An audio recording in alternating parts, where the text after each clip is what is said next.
Oh,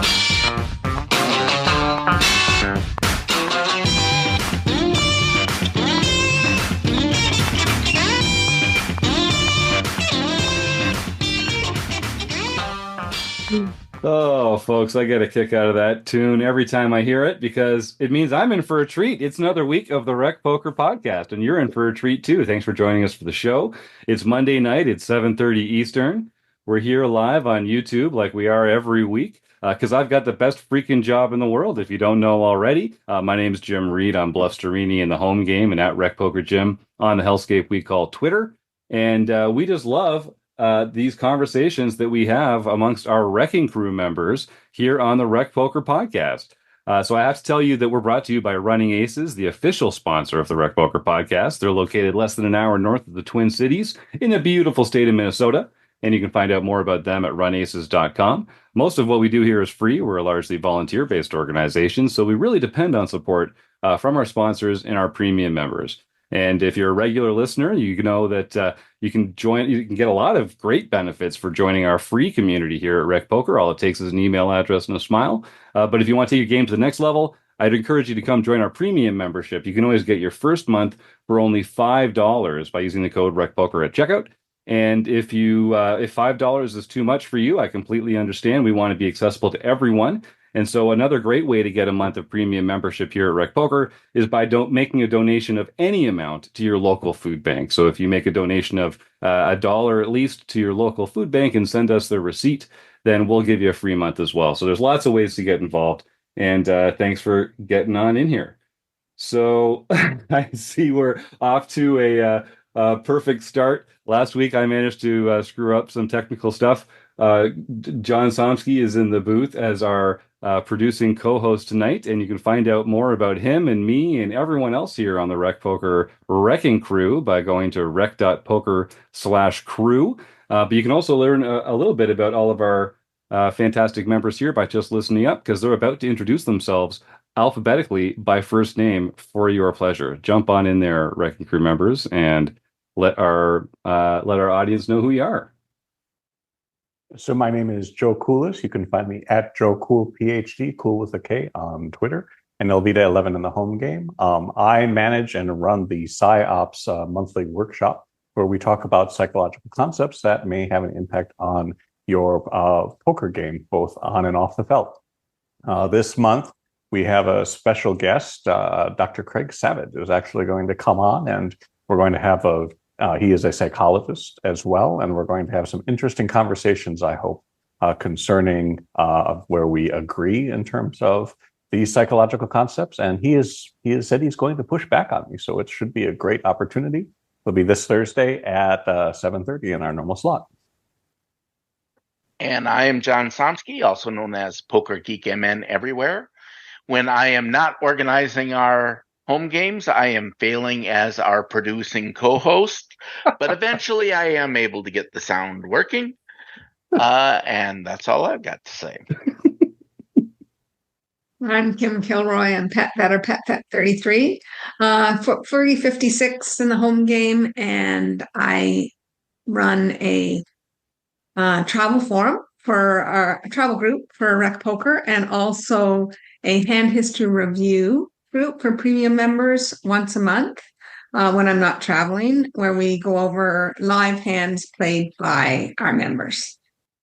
And I'm Rob Washam. You can find me as Rabman50 just about everywhere. And on the first and third Wednesdays of every month, you can find me and a group of premium members talking about the latest and greatest poker books. That's right. That's Rob's book study, just one of the many fantastic events that we have going on here for our premium members. Thanks everybody for joining us. So normally here on the Monday night chats edition of the podcast, we have an interview with the fantastic person in the poker world. Unfortunately, our guest fell through today at the last minute, and so we're going to talk a little bit with our YouTube members, I hope, about some of the themes of the month that have been going on here at Rec Poker. Chris Jones, who isn't here tonight, runs our membership content, and for the last few months, the theme of the month in our learning material has been responding to different player types, different kinds of players, players that make different kinds of mistakes, that and how we encounter these people in the wild, and the ways that we can maximize our profitability against them. So if you're in the YouTube chat, I'd love you to start typing in some sort of cliches about player types. Who are some of the players that you meet at the tables that you're playing at? What are their mistakes? What are the ways that they deviate from GTO? And maybe some stories about how you've taken advantage of them. So I see that Phil is available. He's already typed into the YouTube chat. And yeah, Phil, we're definitely going to be talking about your player type, the friendly curmudgeon, and how we can exploit them. But I'm going to kick it off. So we've got one in here, Phil typing in already, Old Man Coffee. So yeah, this is one of the classic player types, I think. And feel free to keep going on in the YouTube chat there. And if you have any questions or ideas about kind of analyzing or suggesting these different kinds of players that we might see at the table, we'll get into there. So I know John, Joe, Rob, and Kim, you've already got some ideas for some of the players or some of the mistakes that you see people making at the tables. But why don't we start with Phil's recommendation for Old Man Coffee? So I think we all know who this person is. Rob, I'm not even looking at you. No, I know you're going to raise your hand. Yeah. So Old Man Coffee, typically you'll see them referred to as OMC in forums or on Reddit or stuff like that. And basically it's generally a person of a certain age drinking coffee at the table because they're not there to have fun. They're there to grind. Sometimes they'll be reading a newspaper or a book or something while they're there. And they're basically just there to play the very strongest hands, to make very strong hands, and and to get paid with those very strong hands. So I'll open it up to the panel here at first. What are some ways that we can exploit the Old Man Coffee player type when they're at our table? So I know one way for me, if they're in the big blind, I'm going to be opening a wider range of hands than I normally would. I'm going to be trying to raise their big blind more often than I would because they're more likely to fold. They're playing a smaller range of hands.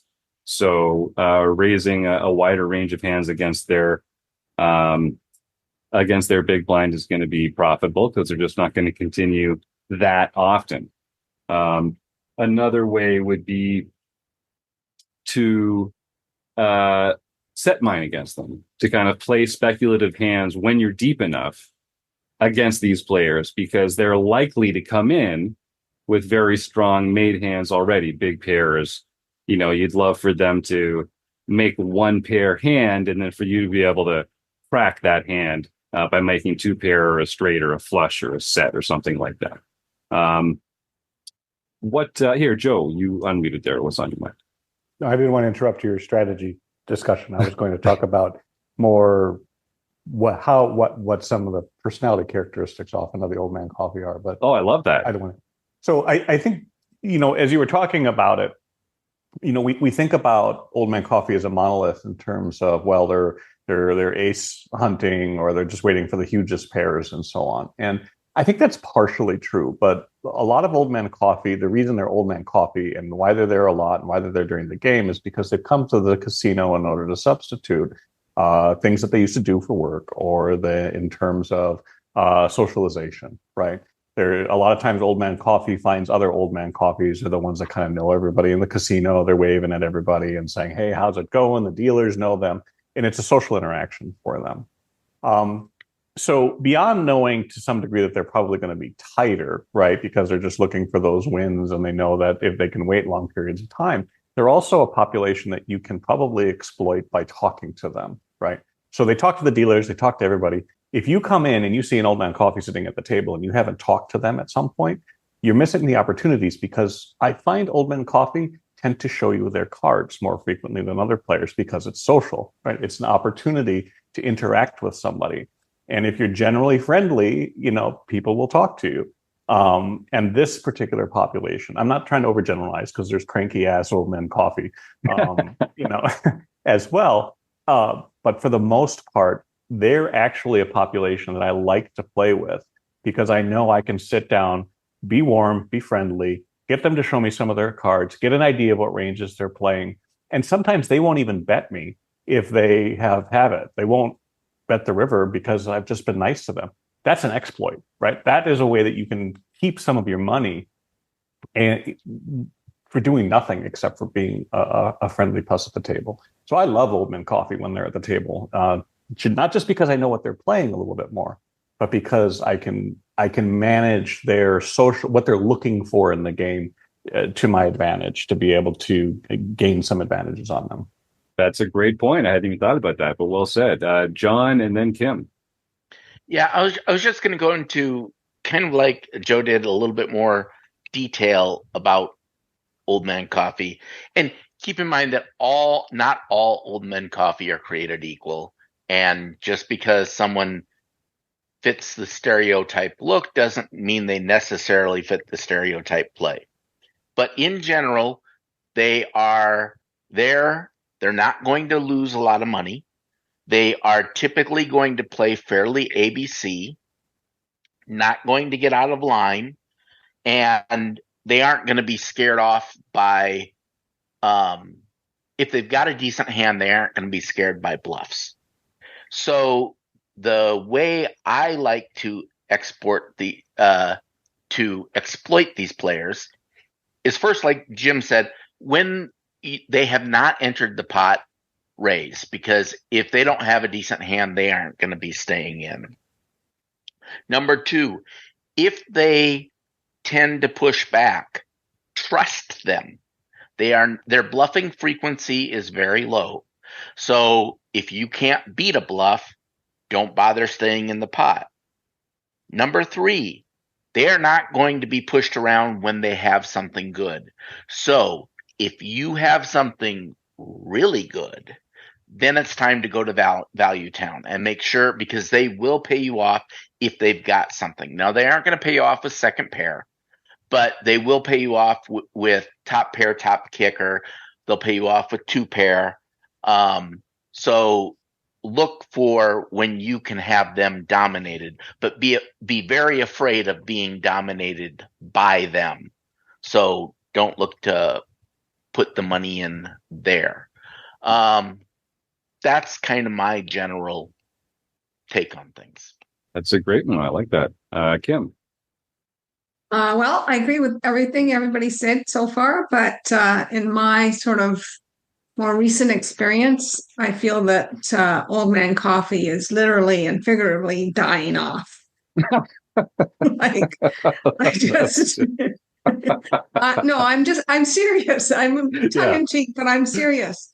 Like, the older players are getting better and better as far as I'm concerned. And maybe it's just the games I play, but I really don't find a lot of old man coffee stereotypical players in the tournaments. Now, maybe they're in the 1-2 games at your local card room, but that's not where I play. And I have found that there's a lot other stereotypes that I run into more often than the sort of stereotypical old man coffee that these guys are describing. That's just my personal take from playing mid-stakes poker tournaments. And of course, the demographic old man coffee, every year that goes by, more, middle-aged coffee men are becoming old men coffee. And they're still bringing some of those poker skills, like the 60-year-olds, the 70-year-olds of today were the 40 and 50 years olds of 15, 20 years ago. And there were some excellent players in that group. So I think the entire poker ecosystem is getting smarter. And some of these, I know everyone is so excited to go play in the seniors event because they feel like they've got an edge on these old timers, but like, they're you too, man. Like, you're playing in, that's what I think. Like, if you're playing in that tournament, think about it. There's going to be some other. I can tell you from the super seniors this year, which is 60 and over, there's not a lot of stereotypical Right. Old Man Coffee players. Now, maybe that's because it's a 1K. I don't know. But it's not, they know what they are and they've stopped playing that way. Yeah. Joe, or yeah, sorry, John, then I Joe, was then just Rob. going to mention that I think the Old Men Coffee really is more of a cash game type of thing. You're going to find them at the lower level cash games. So at, your 1-3 no limit or your 2-5 no limit. And that's about as far up as they're going to go, because they aren't necessarily there to play the full length of a tournament. It's kind of their socialization. So I find the true Old Men Coffee to be much more prevalent in cash games. I love that. Joe, I would just say at the dailies, right? But not all of us have a grand that we can put down regularly for a tournament, and a daily where they're spending $135. You'll see more of them. They're out early, right? They don't make it to the final tables very often. They're just looking to put in some money, make it through. So you'll see them there. But I would agree with Kim that once you start moving into bigger money, it just fades out. And Rob, watch you unmuted there for a second. I know that one of the things you're going to say is when they lead out on the river, they always have it. What else is on your mind? Well, I think I was just going to probably say what John just said, is that you're not going to find them. You're not going to find Old Man Coffee type behavior in a tournament like you are in a small stakes cash game, the 1-2, the 1-3. They're there, they get their coffee, they sit down, and like Joe mentioned, they might read the newspaper, but they're just there to pass some time and, maybe get involved occasionally. So the way I approach that is I will be very aggressive most of the time against somebody, that player type. And then if they ever play back at all, I'll just get out of the way. The minute they take an aggressive action, whether it's leading out or raising, then I know that unless I've got the goods, I'm just going to get out of the way. But until that time, you can really put a lot of pressure on them, and they're going to back down unless they actually hit something. So that's kind of the way I play that type of player. Joe. Joe.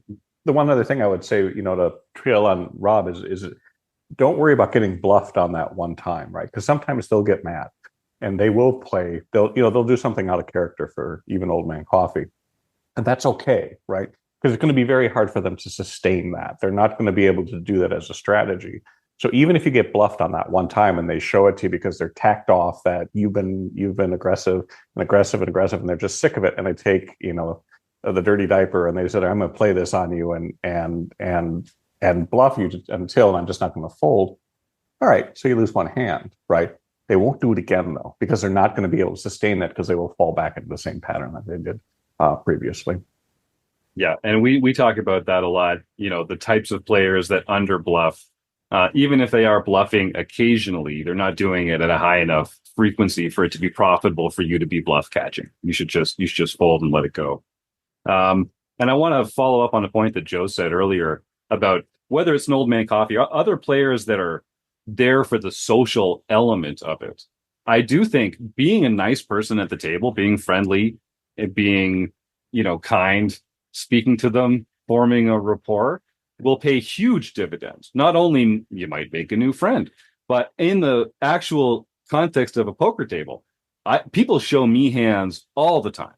I think people decline to bet or raise on a turn or a river against me because we have a friendship. We're like buddies now at the table, and so they are going to take it a little easy. Or I've definitely had several times where people have shown me their hands and just said oh, I wouldn't normally show. I never show, but you're a nice guy, so I'll let you see it this time. And or even say things like they'll make a big bet on the river, and it's just the two of us in the hand, and they'll say something like, "Save your money," or and they're never lying. And I'll hum and haw. I know I'm folding, but I'll hum and haw and grudgingly fold, and then they'll show this really really strong hand. And it's wow, that player really gave up some EV at the table, but because their priorities are different.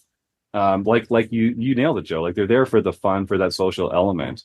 And so, you know, I'm not saying like use that against them, but if you're a naturally friendly and gregarious person, you know, that has benefits outside of, like I say, just making friends. Yeah, what's on your mind, Joe? Well, I just say that the sweet spot, you'll know you've hit the sweet spot is when you reach the point that you're starting to feel uncomfortable that the other players will think you're colluding with that player because they're so interested that they're almost like reaching over to show you and you're still in the hand and you're like, no, dude, I can't. Yeah. That's a great spot to be in. You've got control of at least one half of the table at that point because you'll usually actually get other people if you have like a good relationship with like the OMC next to you that spreads like oil across water, right? And all of a sudden you'll have more people. And I've never, you know, I've seen Jim do it, and it's been my experience as well. Is you create sides of the table, which is the more happy side of the table, and then everybody there is having a good time, and the other side of the table is very angry at you because you look like you're having a better time, and that's just they're bleeding information and you're sucking that up, and at the same time, you know, it's a lot more fun. So Yeah, non-trivial advantage, like non-trivial benefit. Like it's also it's a lot more fun. So we're going to kind of look at different players types today. We kind of think of players as being either tight or loose, and being aggressive or passive. And a lot of players kind of fall into these quadrants of players. So Old Man Coffee is typically tight and passive. When they are aggressive, that usually means they've made a very strong hand. And so these players are fairly easy to play against because they're somewhat predictable. The strength of their hand, maybe not the actual holdings, but the strength of their hand range is often made clear to you by their betting pattern, whether they're betting or checking, whether they're calling or raising, and then the sizes that they use. And like the gang has said, you can kind of play pretty straightforwardly against them. Sort of what Kim was getting at, though, and Rob has talked about this in the past as well, is that there are players, and of course, you know, poker players know that other poker players are making assumptions about them and about their player types and how to exploit them. So, like Rob Washam, for instance, who could pass for an Old Man Coffee if he chose to. I'm just saying you could make it happen, Rob. You're endowed in the way that would allow that to be the case. And you, being an experienced, savvy, exploitative player, can really use that to your advantage. So I call these players the Old Man Irish Coffee, because they're sipping the coffee, but you can't tell that there's a little something in there. And they're a little more relaxed than typical OMCs are going to be. And these are the ones you really got to watch out for, the Rob Washams of the world, because they're going to sit there just pretending to be an Old Man Coffee, never bluffing. But then all of a sudden the draws don't come in and they lead into you on the river. And you're like, oh, I'm just going to auto fold here because I know this guy only bets when he has it. But these sneaky Old Man Irish Coffee characters, you know, they know how to sneak a bluff in there every once in a while. So you gotta be aware. You gotta be aware.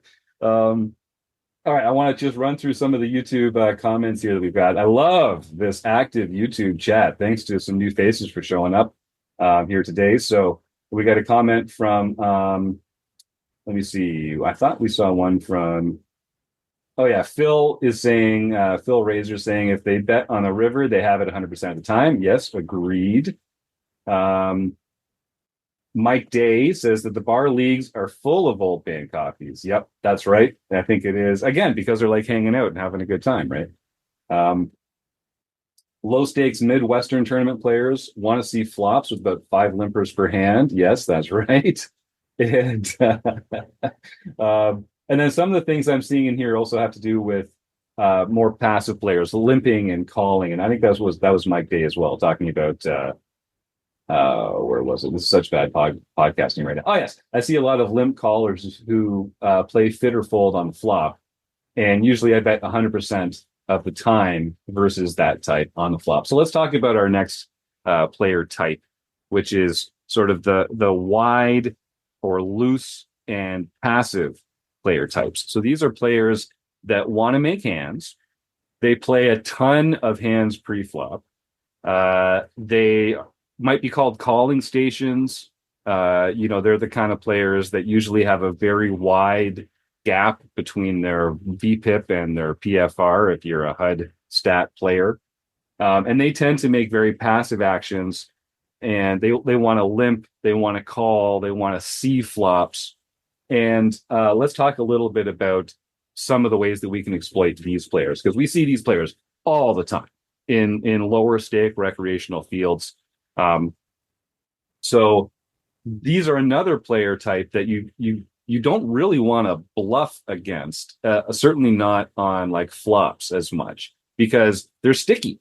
And if they have a single backdoor or like one overcard, it's going to be hard to get them off that hand until the river, because they are believers. These sticky players are real optimists that they can make a hand, that queen is coming if they just call one more bet, and they want to get that kind of dopamine response. Actually, we'll ask Joe which brain chemical it is that I'm actually referring to there. But in the meantime, Kim, yeah, you have some experience with passive wide players, right?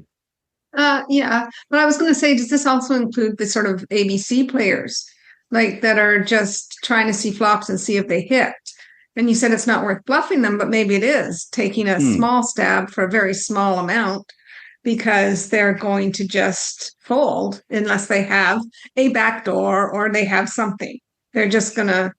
So stabbing at this pot, I think, is okay, but it should be for just a small price. Yeah, and I actually like this exploit against players like this, where you can bet small on flops and you can even bet small on turns, because it keeps their range really wide and open. And then you just have to decide if you're going to make a big bet on the turn, on the river, to take it away, because usually by then they haven't made a hand.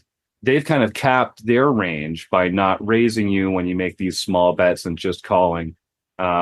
So you can definitely try and take it away from them, but I find it's better to do it on the river when like all hope is gone, and then they do kind of play fit or fold, like Mike was saying. Rob, why don't you jump in, then Joe, then John? I was just going to say that yeah, you can bet on the flop against these types of players, but if they call you, then you should probably slow down on the turn unless you actually have made a hand yourself, because they've shown you that they're not going to fold. Now it's like you say, they're not going to fold till you get to the river, because they're not going to realize that they have no equity until the actual river card comes out, and they don't have any equity. So you can bluff them on the flop, but unless you actually have a hand, don't try to bluff them on the turn, because they're just going to call you with any type of draw that they might have, whether it's an overcard, like you said, or some gut shot straight that is very improbable. But they will call your bluff on the turn just so they can see that river card. Yeah, they didn't drive all this way to fold. Exactly. Very familiar with that player. Joe Cools. So, as I'm always going to talk about the player personality type, in terms of what you're looking at. So they're gamblers, but they're really not gamblers. They're superstitious, right? They don't really have a good understanding of the odds, right? They're looking at it. They remember, and you did get it right. It is dopamine. But they remember all those times where they held on and they got there, and then they won these big pots. And so that's what they're looking to get again out by the river. And so they don't want to give up very easily if they have some sort of draw, and so on. And I think that, you can use that information, like Rob said, in terms of understanding how you can bet them. But they're also the player type that I think ticks off of studied players the most, right? Because you're doing all these different things. They're coming with all this junk, and they're staying in pots that they shouldn't be. And while that's an advantage, if you think about it from an EV standpoint, it's really stinking annoying when they get there on the river and you even have a two pair, and somehow they pulled this really weird flush or straight out of the air. And then you can't believe it when they raise you on the river. You call them, because how in God's green earth could they have had both a jack and an 8? And then all of a sudden you're angry And so I think that, when you identify a loose passive calling station, you have to steel yourself to the idea that they're going to, in many respects, cost you money when you have to fold on the river because you've been pulled all the way through trying to get there, and they got there and you did not. And if you do not recognize that that is going to happen and recognize how much money you're making when they don't, you will lose money because you will fail at the moment when it costs you the most. And that's why you have to recognize this particular population almost more than a lot of the other ones, because they're just really going to rip your heart out at some point. Mm-hmm. And we see them a lot. Like you say, these are a lot of recreational players fall into those pitfalls of sort of superstition and poor pattern recognition and not grasping the fundamentals and the math of poker, particularly well. So, we see a lot of these players, and it's fun to make hands. Like it is, it's fun to make hands. And it's especially fun to make hands and then to like win a big pot against the kind of salty guy over across the table there too. Like, hey, even I enjoy that from time to time. John Somsky. Yeah, I'm gonna kind of reinforce what Joe had to say. This player type is really about hanging on if they've got any type of draw. And again, not all people are created equal, but some of them will be hanging on to a gut shot draw. Some of them will be very inelastic to bet sizing. So you're not going to bluff as much against this player, but you do need to make them pay to miss their draws. And then once they hit it, if you have evidence that they've hit it, you got to get away, because now they'll often overbet the river in order to get their money, and then you kind of have to believe them there. So, you can make a lot of bets while they're going up to the river, and they're probably going to be coming along with you. So do it when you've got the best hand and you're more likely to rake in the pot. No, Rob? I was just going to say there's another aspect of this player. They tend to limp with strong hands because in their mind, they haven't made a hand yet until the flop or the turn or the river, right? So don't be surprised if they limp and then call your raise, and you look at that as a capped range, and they show up at the river with a pocket aces. Yeah. That is going to happen with these types of players because their aces have been cracked so often that they can't put more money in than a limp. And then, but of course they're going to call a raise because they got aces, for God's sakes. Why wouldn't they? So be aware that there's no such thing as a capped range with some of these types of players. They could have any two cards when they limp and call a raise. That's a good point. It's almost like these players are sort of like bluff catching as a general line. Like they're getting into hands with, made hands, but even aces, it's just one pair, and so this is part of the problem for some of these players. So I love the way that you're putting that. We've got some good comments here from the YouTube chat. I'd like to welcome some new folks. I got some great comments here from Neil Jaworski. Welcome, Neil. So Neil says the best bluffs are when they call flop and turn and fold river. Yes, exactly. And when we were talking a while ago about like pre-flop exploits and three betting, semi-bluffing as a three bet, one of the great things about it is we love it when people fold to our bluffy three bets. But when they call our three bets, that actually works out pretty well for us as well, because now there's a bigger pot out there and we've got range advantage and we can win on future streets when our opponents don't make a hand. And now we win an even bigger pot than if they had just folded pre-flop and all we won was their original open raise. So similarly, post-flop, if you have a read on a player that they're going to raise with a very strong range of hands, then you can do like Kim and Rob are pointing out here and bet small on flop and turn and allow them to kind of cap themselves by not taking an aggressive action. And then it's up to you to choose whether to pull the trigger on the river or not, based on the run out, based on some physical reads, however you decide to make that decision. But I like the come here. So Neil follows up and says, yeah, beautiful. If they call the turn with a gut shot, they'll have a really weak range on the river and fold to your bets. That's right. And Mike Day says he loves triple barreling with small bets and then a tad bigger on the river. Exactly the same kind of thing. Phil mentions that practicing bluffing in low mid-stake tournaments is tough because you're generally playing against people that never fold, and that is in the low stakes games. I think folding is an art that eludes a lot of people at the table. Some of them might overfold in like very particular spots, but as a group, this class underfolds. And that means that our adjustment is to bluff less and to value bet more thinly and to use sizing to our advantage. Because the kind of players that we're describing here are generally inelastic to sizing. They're not thinking about pot odds. They're not thinking about equity. They're just kind of like playing the player. And if they're going to call for half a pot bet, they'll probably call for 2/3 a pot bet. They might even call for 3/4 of a pot. And so that's another way that we can take advantage of this tendency. Joe. Yeah, and so one of the things I just want to say as well, given that we sometimes have a range of people listening, is that bluffing in and of itself, when people say I don't bluff enough, oftentimes it's directed at it's to the river. It's like the guy going all the way through.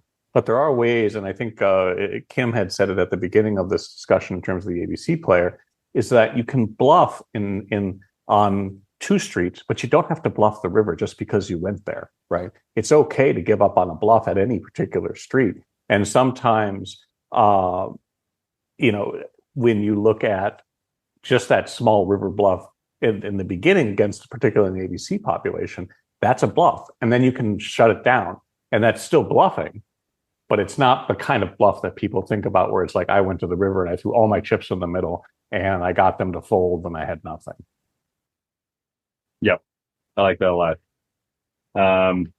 So we've got some more comment here. Neil says, again, I think playing in position plays a huge role in this discussion, to be honest. You can be way more aggressive in position, in my opinion. 100%, Neil. And especially in the games that we're playing, if we're thoughtful and paying attention to our opponents, they're going to give off a lot of information, not necessarily from physical tells or verbal tells, but through their bet sizing and through their actions, they're going to give off more information than, savvy, veteran, experienced players, which means that being in position is even more valuable against these players because you're going to get more information. You're going to have more actionable data when you decide whether to pull the trigger. So yeah, great point, Neil, and thanks for joining the show. Comment here. Oh, that's you, Joseph, talking about. Are we talking about tilting when we get there? So we'll see what we get back in the YouTube chat there. I like Dave Evil Roy Slade's comment. If they're a check-in, I'm a betting player type. That's right. Why don't we talk about that player type next? Let's see if we have any other comments here. Chip Extractor. Hey, Steve, welcome back. Says low stakes live players call wide early in hands, but also narrow quickly post flop, especially as absolute bet size increases. If this is true, you can build the pot exploits from these general mistakes. Yeah, nailed it, Chip Extractor. That's exactly correct. And Mike Day says, will they sometimes re-raise with premiums though? And Mike Day, here's the thing. If you're playing against opponents that raise with premium hands, great. Like if we're playing against players that raise with very strong holdings, that's what we can expect them to do when they raise. We can expect them to have strong hands. And so the way we exploit these players is by folding to their raises, into their large sizings and their aggressive actions.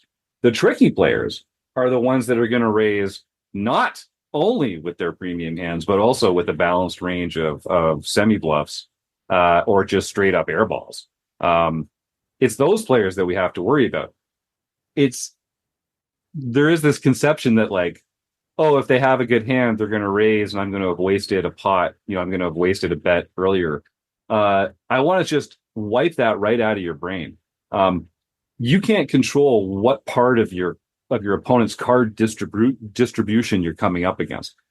They can just have a good hand every once in a while, and you're not going to win that pot. But you can limit the amount of money that you lose in that pot. And so if players are raising with premium hands, I love it when they do that, as long as that's all that they're doing. The players that you really have to worry about are the ones that are raising with non-premium hands and doing it in thoughtful spots that because of board run out or that kind of thing, make it harder for us to know whether they have a strong hand or Rob. Yeah, I think what he might have been talking about is we were talking about the person that limps with a strong hand. Yes. And then then you try to isolate them and then they re-raise you. Well, that's pretty, basically that's telling you that, yeah, they have a big hand, and if you were raising just to isolate with some medium strength hand, well, then, yeah, you can get out of the way. So I think it's very important because they're not bluffing when they do that. Mm-hmm. If they limp, you isolate, and they re-raise you, they're not bluffing there. They've got the goods. And what all they've done is cost themselves money because now you're folding a lot of your second best hands that you would have continued in the hand with, you'd be c-betting with. But they've kind of capped their winnings at whatever your isolation raise was. And they feel great. They won a hand, they limped, and then you raised, and then they re-raised. So they got all these chips that they wouldn't have gotten otherwise. But it's not like they definitely did not maximize the profitability of their hand. And when you think about their entire range, yum, yum, yum. I want to play against more of these players. Bring them to the table. I don't mind folding when I know I don't have the best hand, right? Like that's how you win at poker. All right.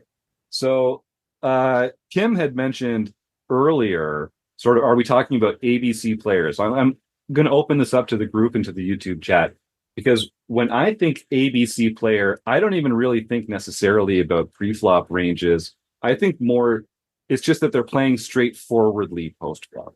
So whether they have like an opening range of 10% or 20% or 25%, it's that they just like don't get out of line post-flop. So I guess I'll ask the group and I'll ask the YouTube chat as well. What do you mean when you refer to someone as an ABC player?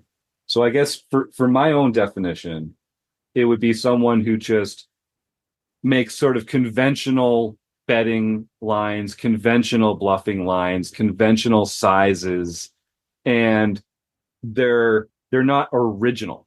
They're playing sort of out of the textbook. They're not creative.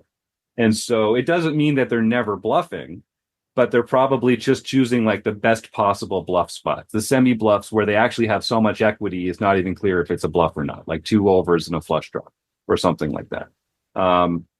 That's kind of what I think of when I think of ABC players, is that they're just generally straightforward post flop. Rob, what about you?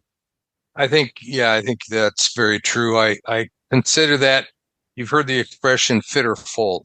Yes. And I think that's what an ABC player is typically playing, a fit or fold type of game.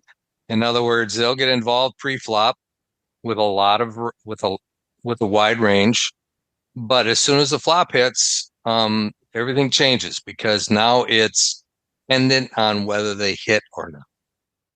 It has nothing to do with anything else other than, did I hit this? If I did, I'm betting. If I didn't, I'm checking. Yep, I like it. So we do have a comment in the YouTube chat from Phil saying ABC players generally only opening with the top 10% of hands. So yeah, so Phil's giving them kind of a tighter opening range as well. I'm curious to see if other people correlate that particular player type with a pre-flop range as well. Joe? Yeah, not to disagree with Phil, because every word that comes out of that man's tweets and mouth is absolute gold. But I think that when you look at ABC players, I think there is a little bit more of a range. I think that the OMC will tend to be more fit or fold in terms of what they bring into the middle. But you can have a lot of people who may even play a little bit more passively, and then they're only playing if they hit the flop, and they're really exploitable because you can really shut them down, like Kim was saying, with small bets that shouldn't work, but they just go away. Particularly if they feel like you're one of the more aggressive players at the table who's involved in a lot of hands and isn't going to go away. You can get them to leave. So I think you need to be careful. And what I would say too is that it probably depends on location and time of the day in terms of how fit or fold the players are going to be. The later, if you're playing at noon on a Friday or a Thursday, fit or fold is going to be something completely different than a fit or fold player at 8:00 on a Saturday night. Yep, that's well said. We got a comment from Chip Extractor here saying ABC play is not necessarily a bad thing. In tough games, he's more likely to default to solid play than to go crazy with exploits. Yeah, excellent point. Excellent point. That's right. Kim? Yeah, sorry, I had to pop out for a sec, but I caught something as I was walking out about players not opening as much or tighter when they're ABC, and I don't think that that's necessarily true. Yeah. I think a lot of ABC players really know their ranges, and they open with the right ranges, but then they're ABC post-flop.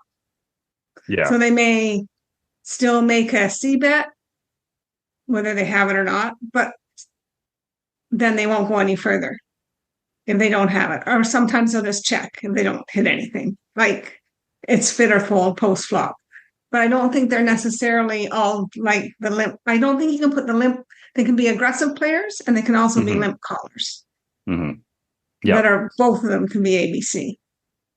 Yeah, that makes sense to me. All right, so then let's talk. We're going to save our more aggressive players for the end of the conversation here. But what about actual crazy people? And I don't mean just like wildly aggressive raising, but like very unpredictable people, drunk people. People that are under the influence of something.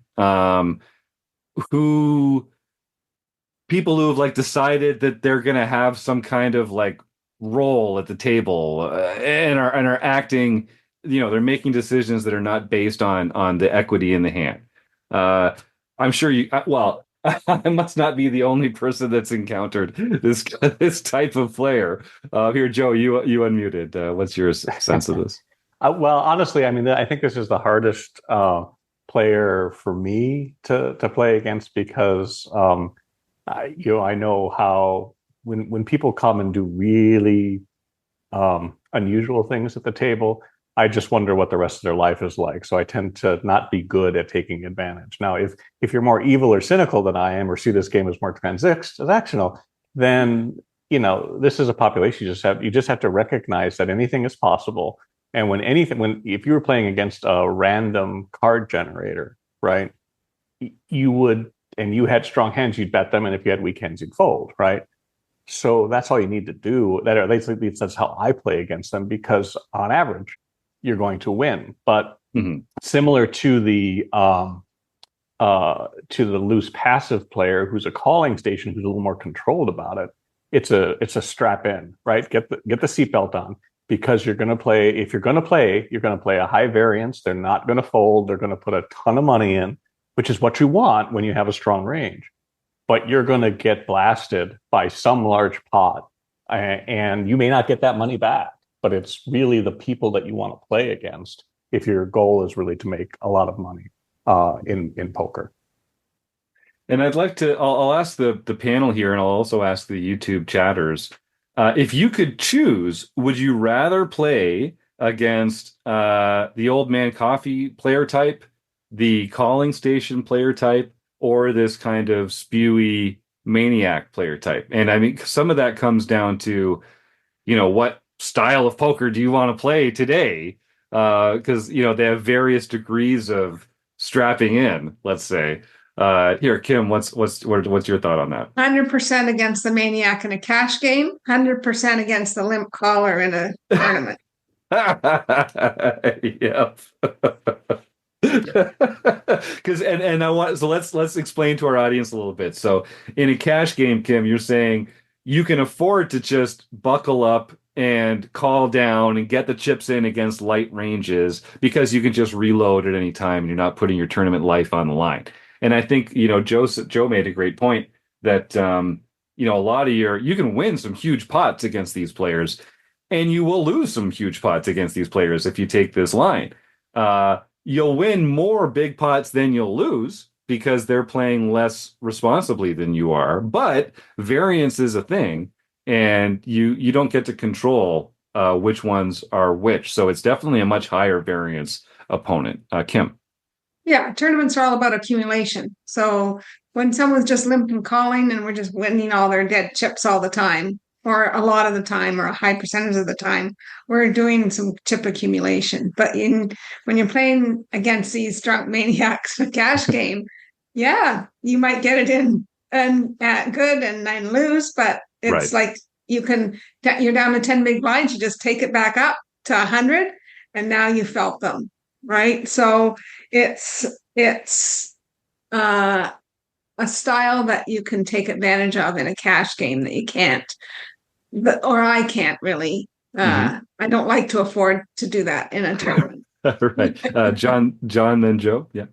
Yeah, I was just going to reiterate, the maniacs are definitely, you will have some wild times at the maniacs table. I mean, there was one time I was playing, there were 2 maniacs on the table, and I was down 4 buy-ins. This was a cash game, and I ended up leaving up 8 buy-ins. So hugest swing I have ever made in my life. And,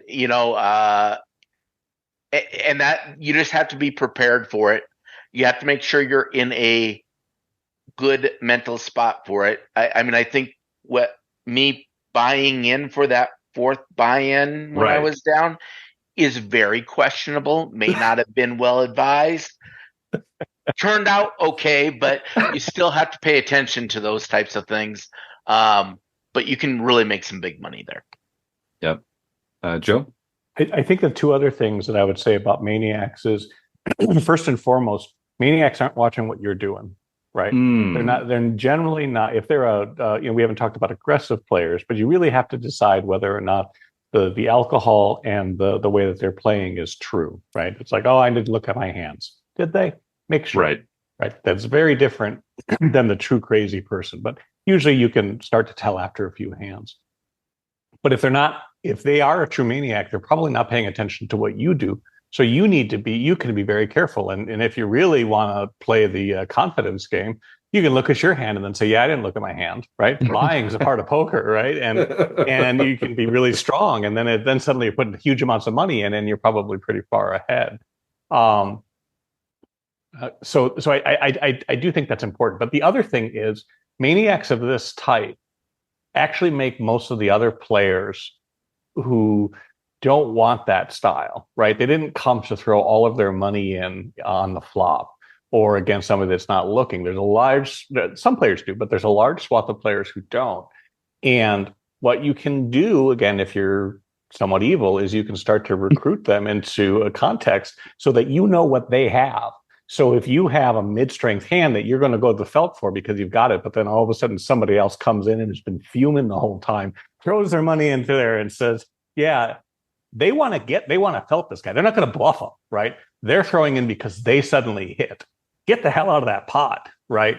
And use the information you're pulling from somebody else in order to be able to exploit and keep yourself from suffering the variance, the 4 buy-ins that John had to go through.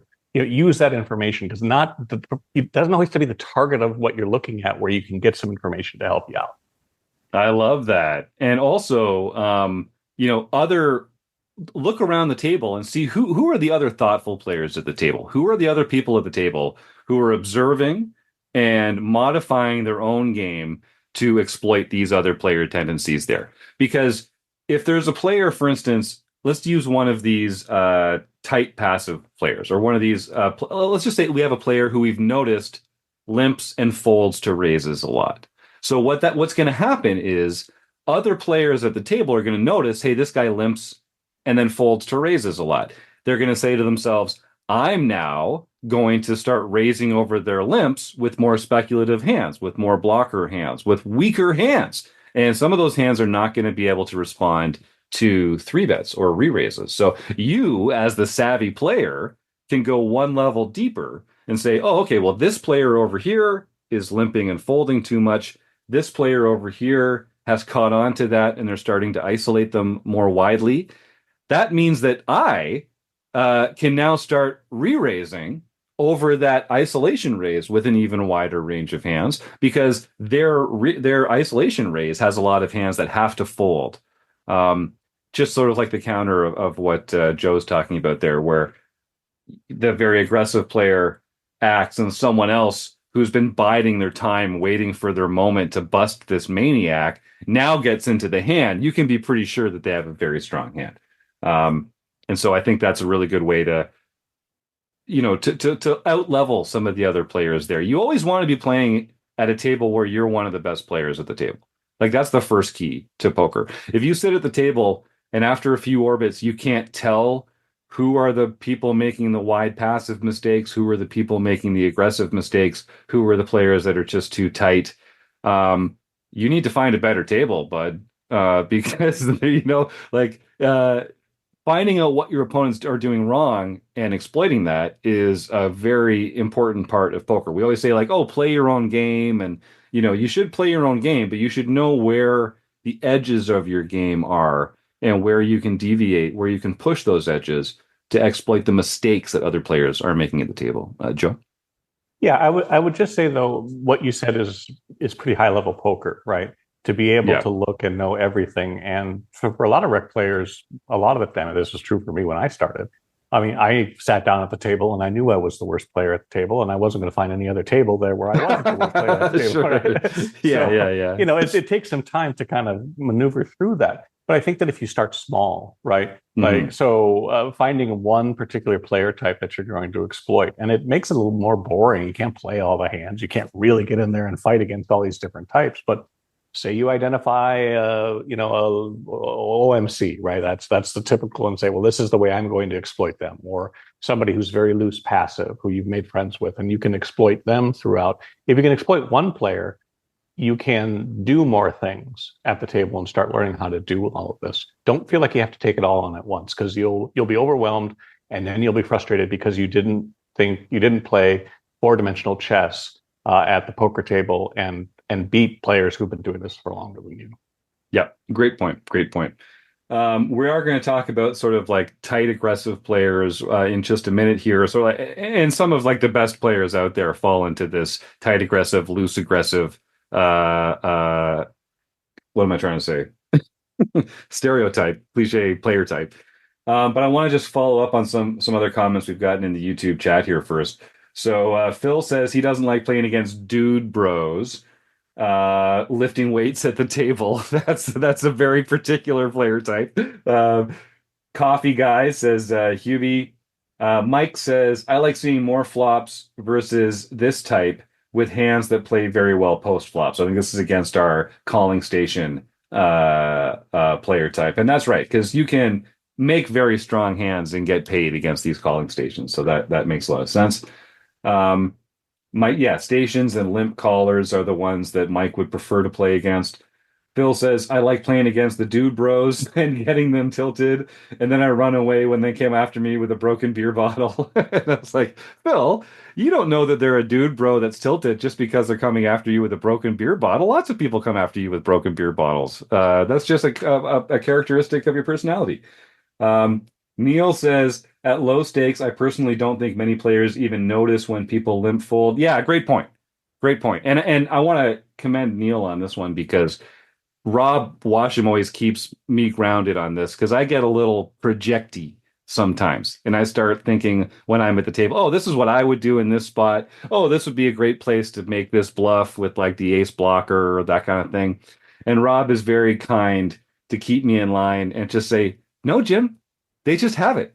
Sometimes they just have it. Don't project this level of sophistication on these low stakes players. They're not bluffing that thoughtfully. They're not taking advantage of your weak image. They're not paying attention to the run out, seeing that it favors their range and not your range. So taking a good spot to bluff.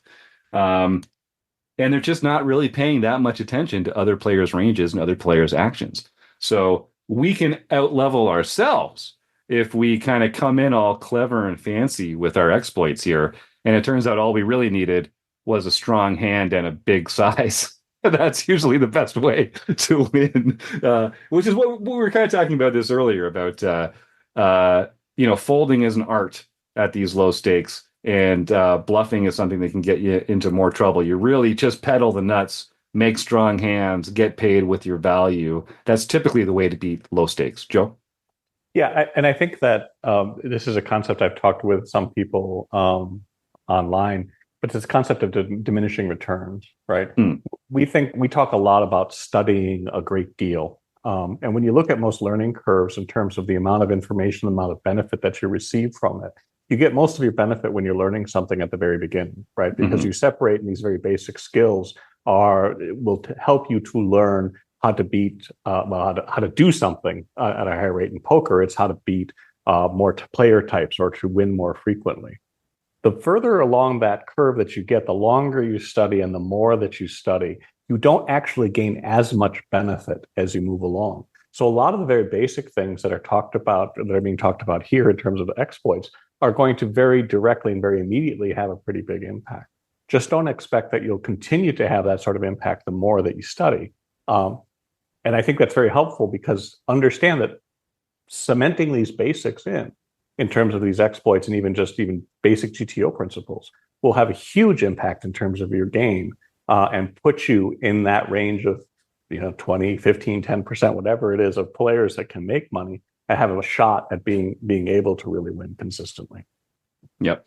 Well said. So there's a great comment here from Joseph Walton talking about relative position and saying, get up and move to an open seat to the left of an aggressive player or move to another table if there's not an open seat. And I really want to reinforce this point. If you're playing in a card room, typically there's going to be multiple tables, and there's nothing wrong with asking for a table change. And I think newer players are a little uncomfortable with seat changes and table changes and kind of like, oh, what are they going to think when I move over to that table or if I leave this table or something? Forget that. Listen, use every arrow in your quiver. Use every tool in the armory to get an advantage at the poker table. And if you're not in a good seat, get out of that seat. And here's how you can tell if you're in a good seat. Are there experienced, savvy, aggressive players to your left? Guess what? You're not in a great seat. If I could draw it up, if I could draw up a perfect table, I would say I want the old man coffees to my left and the maniacs to my right. I want to be on the button when the old man coffee is in the blinds so I can steal the blinds. I want them on my left to be folding every time I open. And I want those players on my right to be getting out of line, to be making huge bets and raises with wide ranges and weak hands before I have to act. And now I get to just decide to only continue when I have really strong hands or whatever it is that I'm looking for. Typically in that case, it's going to be really strong hands. The worst situation you can be in is to have the tight players to your right where you never get to benefit from them folding pre-flop all the time. It's true, you do get to play some speculative hands when they open. You can just call behind them and try and crack their aces.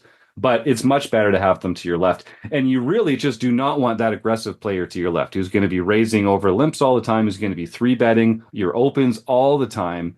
We talked about this with Carlos Welch on the show a little while ago, just a few weeks ago, about how being facing a three bet is an inherently not profitable position.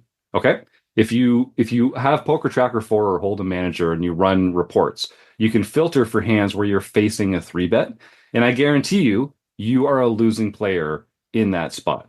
It's just like playing out of the big blind. Even if you play perfectly out of the big blind, you're typically going to be a losing player playing out of the blinds because you're posting all these hands blind, you're playing out of position. So the best players in the world, they're not trying to be winning players out of their blinds. They're just trying to lose less than everybody else. And that's the same way that we should approach facing three bets. So if we're going to be in a position where we are facing three bets a lot, we should probably find a different position. And if that means changing a seat at the table to get the aggressive players to your right, do it. And if that seat isn't available, move to a different table. And I don't care at all if the people think that you're doing it because you like don't want to play with them, or if like, you know, you're not good enough. Or I don't curse on the show unless the guests curse first. So no, they're not here to curse first. But you can imagine me getting a little salty here when I say, forget those guys and gals. And I don't care at all what they have to say. And you shouldn't either. Go get the table change button. Go sit at a different table. I guarantee you the worst thing you can do is just continue playing in a bad seat where there's good, aggressive players to your left. Don't do it. All right, let's see. We've got some, or here, Joe. Yeah, you want to? Just really quickly, because I know you want to move on to aggressive players, but along those lines, if people keep trying to seat change to sit on your left, leave. Get out of the casino. Come on back another day. They've identified you. They're going to follow you wherever you go. You're doing something that they know, and just right. It's okay to get out of that situation. You don't have to try to put up with somebody that's targeting you. That's right, and don't take it personally. Like they're not picking on you because they don't like your hair color, or like, you know, you made fun of. Well, it might be. That's a good point, Joe. We don't know why, but typically what they're doing is it's your actions, it's your ranges. They want to be on the left of players who you must be making some of these mistakes that we've been talking about here on the show. You're probably opening too wide, so you have to fold too much. So they want to be in position on you so they can be the one three betting and scooping those pots and making you fold. So yeah, you should. A lot of this, one of the toughest things about poker is knowing what your own mistakes are. And that's why it's so important to join a group like RecPoker, a free group like this, to share information with your peers and get honest feedback and have your assumptions challenged. You know, like it's the hardest thing in the world for us to just play poker and just on our own think about our play and develop as a player. It's like that's not how you get better at poker. You can't challenge your own assumptions. You're not a reliable narrator. You're making all sorts of mistakes that you're being results oriented and you're not seeing the mistakes that you're making. So find some people to talk poker with, whether it's here at RecPoker or another group like that, some friends, whoever it is. You need to get other people talking to you about poker. Okay, we're going to catch up on a few more of these YouTube comments, then we'll race through some aggressive players and close out today's show, because this has been a banger so far. I'm loving this. We got, and oh yeah, and start typing the words food bank into the YouTube chat now, folks. We will do a draw at the end. So if folks don't know, we like to support food banks here at RecPoker. And so we're going to give away a prize for free to someone at the end of the episode. All they have to do is type the words food bank into the YouTube chat. So start typing the words food bank into the YouTube chat now, and then we'll pick a winner in just a few minutes. Phil says he only plays in tournaments, not cash games, so no seat changes for him. Neil, thank you for the kind words. Yeah, please join us anytime. Joe Walton says, yeah, the aggressive bettor will know you know what you're doing if you move to their left. It's true, but this is one of those things where I think the strength of the position is worth more than the like disguise of why are you there or not. You know what I mean? Even if they know that that's why you're doing it, what are they going to do? Change their play style completely and stop being an aggressive player because there's a savvy player to their left? Maybe that would be the smart thing to do, but that's not, you know, poker players aren't good at making those adjustments. Hubie says we should all be wearing name tags with player type tag. That would make things a lot more convenient, Hubie. If we could just use my HUD color coding system, that would save a lot of time for everybody. Great point. Neil says, money flows to the left. You want the spewy players to your right. Good, loose, aggressive players on your right can actually be tough because they lock out of pots and force you to play tight. That is a good point. So if you've got passive players across the table from you and aggressive players on your right, they'll end up taking that isolation line against the weaker players more often, which means that you don't get to. So you kind of have to play that spot, that role of just being the tighter player who's going to only get involved because you're no longer worried about the weak, tight players. You're now worried about these aggressive players on your right. But this is a good spot for that leveling exploit that I was talking about earlier, where now you have an aggressive player who's keyed into a tight player. So they're being even more aggressive, which means that they're playing even wider ranges, which means that you can re-steal in spots like that even more widely. So you don't actually have to just pedal the nuts in that spot. I'm just going to push back on that a little bit there, Neil, because if they're thinking players, you got to just find that level. But yeah, money flows from right to left, which is why it's just one of those things. It's one of the position matters so much in this game. And Neil says, yeah, generally not going to run into that at low stakes. Yeah, good point. And Mike says he color codes after 25 to 50 hands if a player type is probably, yeah, that's right. Yeah, and usually I like to kind of categorize players by the mistakes that they make, which is sort of what we're getting into here. So like on my HUD, red just means that they make folding mistakes. They fold too much. Green means they make calling mistakes. They call too much. And orange means they make aggression mistakes. They bet or raise too much. And that's how we kind of shape our play against these opponents. That's very dumbed down. Like that's very general, but that is the way you want to think about it, I think. And people tend to make the same kind of mistakes throughout the hand. Passive players that like to limp and call raises and see flops, they tend to also play passive post flop. So you can infer, you can extrapolate based on limited information, even if you don't get, several hundred hands on a player. I like that Mike's saying, yeah, you can kind of get a sense after a few orbits of what kind of mistakes are these players generally making. Okay, so let's talk about the players that we don't want to see. Or John, sorry, was there something else you wanted to jump into? Well, I was just wondering if you've ever brought like colored Sharpies to the poker room so that you could color code people, just to ask them to hold their hands out. And I was wondering if that'd be a viable way to handle it since you don't have your HUD there. Or maybe like a paintball gun that you could just discreetly target them from across the table. Well, you could also do Dowie kinds of color, the color celebration and just throw. Oh, yeah. Okay. There you go. Lots of ways to assault people at the table. I will say, John, for the when I was playing in the main event this year. Oh God, I love saying that. That's such a fun. I love saying that. Anyway, when I was playing in the World Series of Poker main event this year, when you get a table draw for the next day, I had some friends like Mark Prashon and some other great folks that were sort of doing a little research for me, and so they'd send me a message with the names of the players at my table and some notes about their experience level.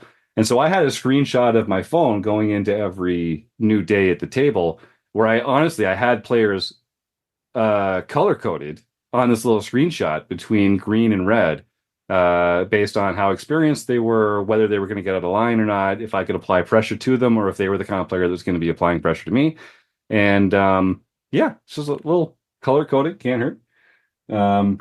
Yeah, Mike Day says, or a multicolored pen with a notebook. Yeah, exactly. Cool. Oh, we could talk about this forever. I wonder, should we even? Maybe we'll save the aggressive player. Let's just highlight it quickly. We'll save some real deep exploits against these aggressive players for a future show. But ultimately, what it comes down to is aggressive players are the hard. This is why we saved them for last. These are the toughest players to exploit. These tight, aggressive, loose, aggressive players. They're not maniacs, so they're not getting out of line, but they're not taking a lot of passive actions. And generally, they're playing well-balanced ranges, and they're just doing it in an aggressive fashion. And so they're just adding fold equity into every hand that they play. They're adding an uncapped range into every hand that you take with them post-flop. And if you are playing consistently against another player, and they're the one that's aggressive and you're the one that's passive, it's just a huge advantage for them. That dynamic is going to result in some of that money flowing from you to them, just like we talked about, playing out of the blinds, facing three bets, being out of position. These are inherently unprofitable positions. So I guess I'll put it out to Kim and John and Joe and anyone in the YouTube chat before we wrap this up. And we did talk to Carlos about this a little bit. What are some ways that we can defend against these players? How can we exploit these players? And I mean, the first one is that we can start by tightening up a little pre-flop in our opening ranges. And the benefit of this is that when they do three bet or when they do take aggressive lines post flop, we have fewer hands in our range that we have to just fold. Just weaker hands never make it to that point in the hand. So we don't have to fold them after we've invested money in the pot. We can fold them before we've invested money in the pot. And so folding can actually be an exploit. Folding can actually be a way of profiting in a non-reciprocal way. If other players are going to open and fold to a three bet and you just fold instead because you can kind of see the three bet coming, then in effect you've made some chips there, even though you just by not losing them. It's addition by addition of subtraction by a subtraction of subtraction. we're getting into double or triple negatives here. What about you, Joe, John, Kim? We'll talk about sort of having an aggressive player on your left. Well, I think I'm sorry, I was the only one that unmuted, right? So Yeah. I think that this is going to be a good player, right? In general, even if they've learned how to use aggression to their advantage, it's a better player than somebody who's loose and passive, who you've got identified and who you can push around. You're just not going to be able to push them around in a lot of the different ways. And the more passive and the more inexperienced you are, the harder it is to play against them. So again, in the same way, talking about the loose passive player and managing tilt when they get there, you have to recognize who this player type is and manage your own expectations about what you can do against them, because they probably are a little better as a poker player. They're going to understand how, they're understanding a little bit about how you may be playing, or at least how everybody else at the table will respond to the aggression that they put out.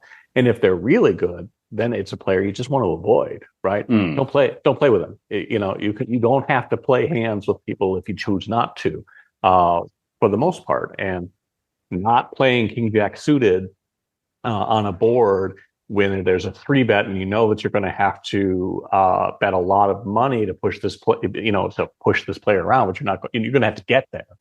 That reduces the amount that you're going to win. And if you're going to have to fold it out, well, as Jim says, tightening up and just not playing with that individual is probably a good idea. Yeah. Rob? I agree with that. Oh, sorry, Rob. Go ahead. No, go ahead. No, I was just going to say that if you have a tight or loose aggressive player to your right, one of the things that you can do is you can three bet him a little lighter. Okay. You can do it with a polarized range because they're going to believe you. If you have a hand like, let's say, ace jack. I hate ace jack. So what I'm going to do is if I got that type of player on my right, I'm going to three bet with my ace jack offsuit. And then if he then comes over the top, well, then I can easily fold. But a lot of times you get folds from them because they are using their aggression to get you to fold. And they don't always have pocket aces. Let's just put it that way. Yeah, I like that. Kim, you had something? Yeah, I agree with Joe about staying out of these players' ways, but you're often in a tough situation when they're either immediate to your left or two to your left, and they don't always just raise you; they just always call or they raise. They just want to be in pots with you, and you know that they want to be in pots with you because they're better than you. So you can't just not play when they're always going to choose to be in pots with you. So that's where I would be trying to find an exploit. What they are, I don't know. But I guess tightening up is definitely one. And I mean, I guess you have to resort to the old realization when you're out of position mode and sort Mhm. of play more passively versus those kinds of players when you're out of position against them. Mhm. So then you keep their bluffs in, Yep. right? Yep. And you are going to lose more chips that are going to flow over that way. But that's the sort of, that's the type of player that I have the toughest time against. That they always want to be in the pot when me or my friend on the right that I'm trying to be in a pot with. Right. and they're either calling or they're raising. So, you know, I have a limper on my right. Oh, I'm going to raise. Now they're just going to call me.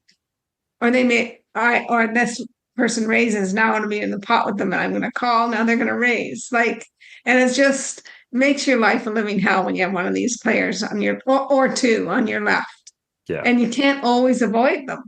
When I have a player, like I know that's a really good player across the table, I just try to stay out of pots with them. Yeah. But it's just impossible if they're on your immediate left or to your left. So I don't have an answer. I just have all the questions. Yeah, right. And of course, and so you can see that like at a nine-handed table, it's less of a problem than at a six-handed table. You know, at a six-handed table, you're much more likely to be in pots with that player. So having more room available helps. Joe, you had something I think there. Yeah, and I do think that this has, as Kim said before, about the difference between cash games and tournaments, is that you know, in a cash game, you never have to actually lose money to that player. You can just leave. And sometimes Right. that actually is just the best thing. I mean, if that player is so much better than you and is going to make your life a living hell, staying in that game is, I don't want to say silly, but it's self-defeating, because you'll just feel worse about your game as you go on. And it's so much easier to lose money in poker than it is to win money. It's like gaining versus losing weight, right? It's really hard to lose weight, but it's not that hard to gain weight. But if you can stop yourself from losing a ton of money at the table, your overall income for that, or at least, you know, minimizing that loss is going to be better for you overall. In a tournament, though, you can't do that, right? You have to be able to try to figure out how to play them, because you can't change seats. You can't just get up and say, I'll play later when that person's busted out. And you can't just sit there forever, because as Kim, you know, well, she didn't say, but you'll just blind out. So I do want players to understand, though, forcing yourself into that situation, particularly if you're just learning, don't do it, because you'll just be frustrated and upset and feel like your game is worse than it actually is, because you're just playing the top of the heap in terms of some of the player types we've talked about. Yep. When I was playing in the WSOP main event earlier this year, there was this. I was sitting at a table with Adrian Mateos, Adam Friedman, at least one other like world famous poker player that had his own camera crew there for him. And for like the last 2.5 hours of day 4, I think I played 2 hands. It was just like, nope, I'm just not there. I'm going to find a better table tomorrow. I was at a better table earlier today. Like, I'm just not going to try to outplay these guys. And luckily I had enough chips that I could just sort of sit it out. I knew I'm going to get a new table in 2.5 hours. And with a deep structure like that, you can actually afford to just like throttle back and blind out a little bit. And I think that was a good decision. Yeah, Kim. I have found that if you have the opportunity to make a really good play at the table, whether it's calling down somebody's huge river bet when you just have third pair, fourth pair, or ace high and being right, or whether it's making a play and making someone fold a better hand, that if someone sees these players see you do that and you get that respect at the table, they will pick on you a lot less often. Then you will get a lot more respect. So if you can find the spot for that, it's valuable. Yeah, definitely.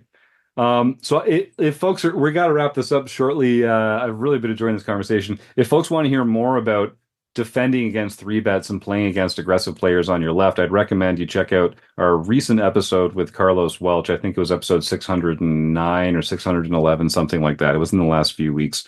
Because we get into some of the details about what kind of hands you might want in various situations there. The only other thing I'll say on this point is I really like Rob's point, and we got a comment from this in the YouTube chat as well from Mike Day, saying that when these players are on your right, you should open up your own 3-betting range and your 4-betting range a little bit and try and take advantage of the wider ranges that they're taking, those aggressive lines that they're taking. When they're to your left, it's a difficult dynamic to play in. Aggressive players are the least what am I trying to say? It's the play style that you are going to be the least comfortable playing against, exploiting, because basically the only way you don't want to be opening and then folding to 3-bets. You really don't want to be opening and then calling 3-bets either. That just postpones the point in the hand at which they're going to use their range advantage and your capped range to win the pot. Now you're going to lose a bigger pot than if you just folded pre-flop. So you have to fight fire with fire a little bit, and that means 4-betting when they 3-bet you. And you're not going to be able to just do that with premium hands. So you have to, one of the only ways to exploit these aggressive players is by being aggressive yourself, taking these 4-bet lines with less than premium hands. A, you're going to win some pots pre-flop, but B, more importantly, you might slow them down a little for the next while in the game if they get the sense that you are not just playing ABC, that you're not just playing fit or fold. You'll be a less attractive target for their aggression if you can also bring some aggression back to them. Kim and then Joe. Yeah, you just need to be careful that you know where they're raising from. So you may have a player tagged as super aggressive because they always raise when they're in the hijack cutoff button. Right. Okay. Right. And now you want to make a play against them because you have a mediocre hand and they just raise from under the gun. Right. So just be aware that even aggressive players do get premium hands. Yes. And just because someone's been 3-betting a lot for that orbit doesn't even mean that they're necessarily an aggressive player. Sometimes they're just getting good hands for a little while. So you got to be careful about that. Great point, Kim. Yeah, Joe. So I just to kind of finish up, because I think you were trying to wrap up, is they're actually that's not actually the hardest player type. The hardest player type that is going to be the one who can play all of those different sides and changes it up on you on the basis of what you're doing. Those are the players that you really want to worry about, because they may be throwing a lot of different speeds at you because they're responding to what it is that you are. And I don't think that these are very common players, but I've seen them. And those are the ones that frighten me the most. Yeah, chameleons, we'll call them, because they can really adjust. Or I don't know, is an octopus? They're very contortionists. We'll find an animal. We'll find an animal that's appropriate for this and get in there. But yeah, the players that can change it up. Octopuses can change their color, as well as they have a lot of different hands and different ways. Right. And they're pretty smart. So I think maybe the octopus. Octopus. Although tentacles. aren't we advertising now for another poker? Oh yeah, they have another one. Okay, we'll take this back into the production shed and see what we can come up with. But yeah, that's okay. Well, this has been super fun. I really enjoyed our YouTube chatters today. Let's see, we got some more comments here. I'll just hit them out quickly. Mike Day says the tag players like putting pressure on people with a big stack. That's right. Phil says the best players are tag in early position and lag and late position. That's a great point. Joseph says about a previous point, but don't take this exploit until they know what your range is. Otherwise, they'll treat you like the rest of the table and presume they can aggressively push you around. Yes, exactly. Like we're talking about. Who's paying attention to who's paying attention? It's sort of like one of these things. It's like you don't want to be too sophisticated against the players that are not themselves very sophisticated. So do that right. Mike says he likes what Rob says about 3-betting them lighter.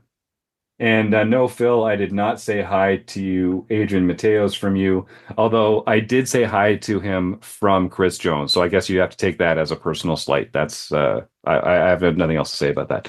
All right, John Somsky, why don't you roll us through some recent home game wins, and then we're going to roll a die and give away a prize to support a local food bank and get on out of here.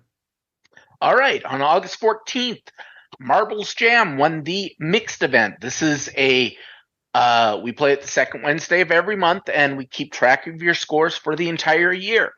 And Whoever wins has highest score at the end of the year wins the Player of the Year race. And currently, apple of my eye, Harold Berry is in the lead in that Player of the Year race. Nice.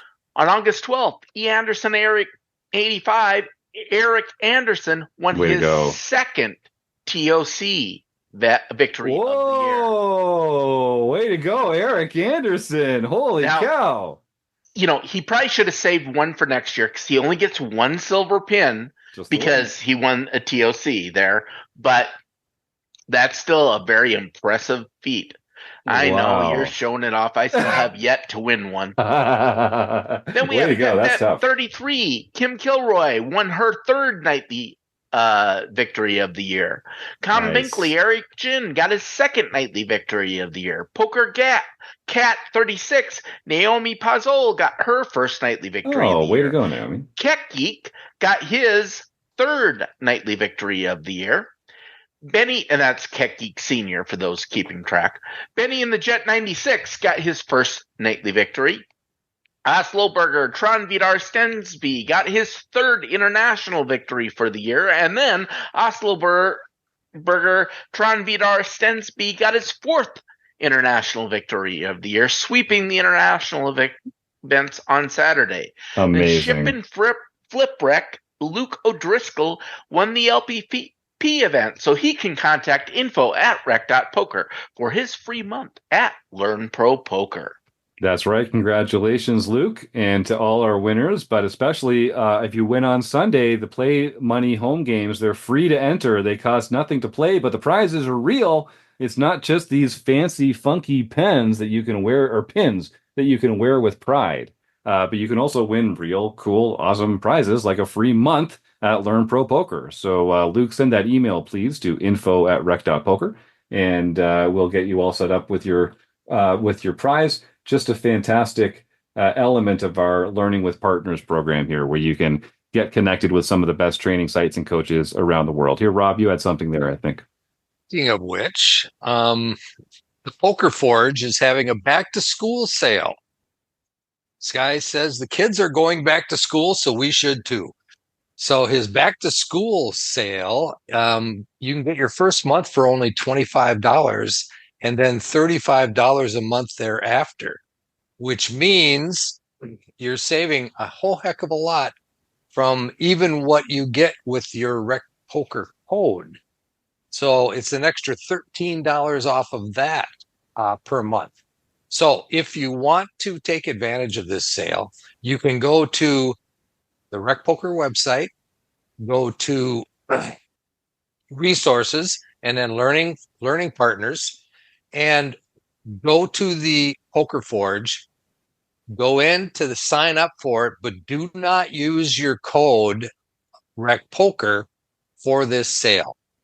Okay, you can just go right in and do the thing, and you'll get this sale price, and it's good through Friday. So don't waste any time. Get in there. Go to our website, go to resources, Learning with Partners, go to the Poker Forge, and sign up, but don't use the RecPoker code for this sale. There you go. And if you're watching live, you've got all week to make it happen. This episode will come out on Friday, which is the last day of that sale. So if you're listening to this the day it comes out, you've still got all day to go and claim your fantastic prize. All right. I see we got 7 entrants in our food bank raffle, wrapping up with Joe Rafter. I've got an 8-sided die here. So we're going to do a roll. Jim. Yes. So pick a number between 1 and 8. 8. So any 8, and I'll give 20 towards the food bank. What a guy. So the reason that we do this raffle is to sort of combat food insecurity and to help support hungry people around the world. And I think it's a great cause to support, whether you're right or left or what your religion is or what you believe. I think we can all agree that helping hungry people to eat is a good cause. And if you just pull your smartphone out of your pocket right now and Google food banks near me, you'll find a fantastic organization in your own neighborhood that can benefit from a few bucks out of your pocket, a few hours of your time volunteering, or a few non-perishable food items from your own pantry. And I'd encourage you to do that. You never know who might need a little extra help putting food on the table these days. It's a tough time in the world. and supporting your local food bank is a great way to do it. We got our last entrance in here. K Poker Wannabe is going to be number 8. So Joe, we're rooting for an 8 because not only do we get to send K Poker Wannabe a free month at Learn Pro Poker, but you are also going to donate $20 to support a local food bank. Thank you, Joe. And let's see who the winner is this week. It is a 7, Joe Rafter. Oh, wait, hold on. There's some confusion. I'm getting feedback in the YouTube chat. Is there 9? Hold on. All right. This is why we got to just list these out. Someone back me up here. I see in order Mike Day, CM Magic 62, Neil Jaworski, Hubie, Ginger, Joe Walton, Joe Rafter, K Poker Wannabe. I see 8. I think that's 8, unless my math is off. Hubie, if I'm missing something from like an earlier, let me know. Email me, jim@rec.poker, and we will check it out. But Joe Rafter, you are no stranger to the winner's circle here at the Rec Poker podcast giveaway. So thanks for continuing to help us raise awareness about food insecurity and this fight against it and supporting a local food bank. Send an email, Joe, to info@rec.poker, and we will get you all sorted out. No, sorry, Phil. You're way too late. We already did the draw. You've been bamboozled again, my friend. All right. Anything else? We're done, right? This has been super fun. I can't believe we went long on this one. Before the show, I was like, oh, we won't go too long. There's no guests. We'll just kind of like talk about what we love about poker and exploits. And this has been one of our longer episodes, of course. Thank you so much to our YouTube chatters. Thank you to the Running Aces Hotel, Racetrack, and Casino. Thank you to Kim and Rob and John and Joe, everyone at home, all our premium members. My mom, thanks to everyone. We'll talk to you again sometime soon, hopefully next week on the RecPoker podcast. All right, have a great night, everybody. You take care.